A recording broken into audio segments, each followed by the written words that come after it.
When a storm system is bearing down on a region, there are many necessities that residents, government officials, and first responders need to be able to weather the storm. Besides power, none may be more important than telecommunications. According to a Pew Research Center poll done this year, 90% of all adults own a cell phone and 58% of all adults own a smartphone.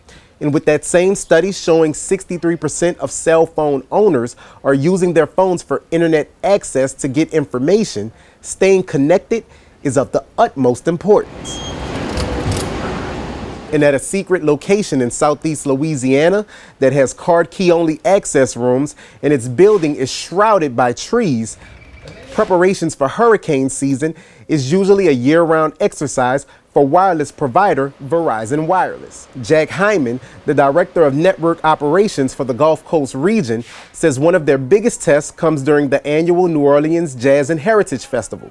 Now, festival goers may not notice, but in strategic locations around the Jazz Fest, to keep customers' calls and data connections up to speed, Verizon deploys their own set of party animals called cows and coats, to allow them enough capacity to do their YouTube videos and their Facebook and all those things. The cows, known as cell-on wheels, and the coats, known as cell-on light trucks, have everything needed like a tower mast, a generator for power, and all the cellular equipment to function as a mobile cellular tower. This type of exercise becomes important for wireless providers because it helps them understand how to respond to wireless users' needs after a storm event or natural disaster where communications infrastructures like cellular towers have been damaged.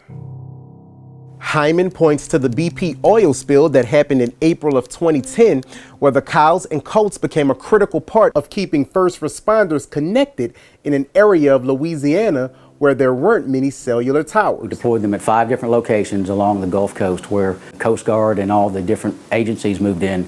There were hundreds and hundreds of people there that needed, fast voice and data services. But even when wireless companies aren't responding to a disaster, customers still want and need lightning-fast cellular connections. And while cell phone users may not be aware of it, the connection between your phone and cellular towers are happening constantly in only a fraction of a second. So when you're walking up the street and you're talking on your cell phone, or you're driving around the city, hello? Yeah. You're always connected. Dr. Kim Jovanovich, who is the Dean of Engineering at the University of New Orleans, has worked with fiber optics for 40 years.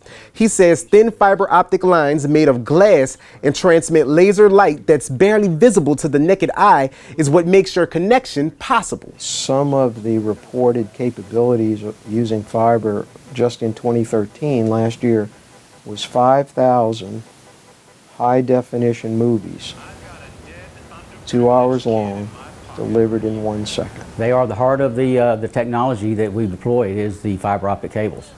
That's the only way we can get the necessary bandwidth and speed that we need, that our customers need for the ever-growing data appetite that the entire country has. And thousands of those fiber optic cables run underneath the Gulf Coast and meet up at Verizon's secret switch site in southeast Louisiana. We go from the Atchafalaya River Basin, which is right in between Baton Rouge and Lafayette, and we go east to almost to Panama City in Florida. And during a storm event, 10 to 15 workers are at the switch site in a war room with phones, laptops, and flat-screen TV monitors watching the health of the network, making capacity adjustments at cell sites, and finding out where workers will need to go after a storm if a cellular tower is damaged. And just a few doors away from that room is the massive data room. And for all the lovers of social media, text messaging, and video streaming, this room is where a lot of the magic happens.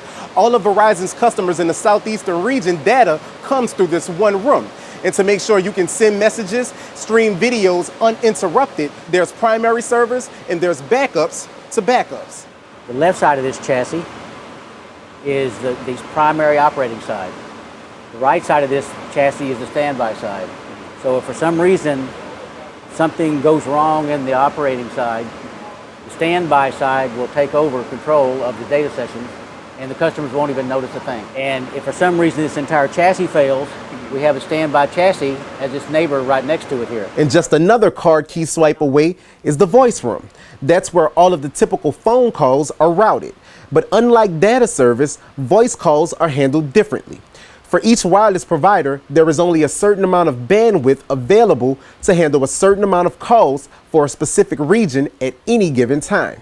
On a normal day, most cell phone users won't notice a thing, but when a storm hits like Hurricane Katrina, for example, wireless providers would much rather customers send text messages, which uses the data side of their operations to keep phone lines clear for first responders in the area.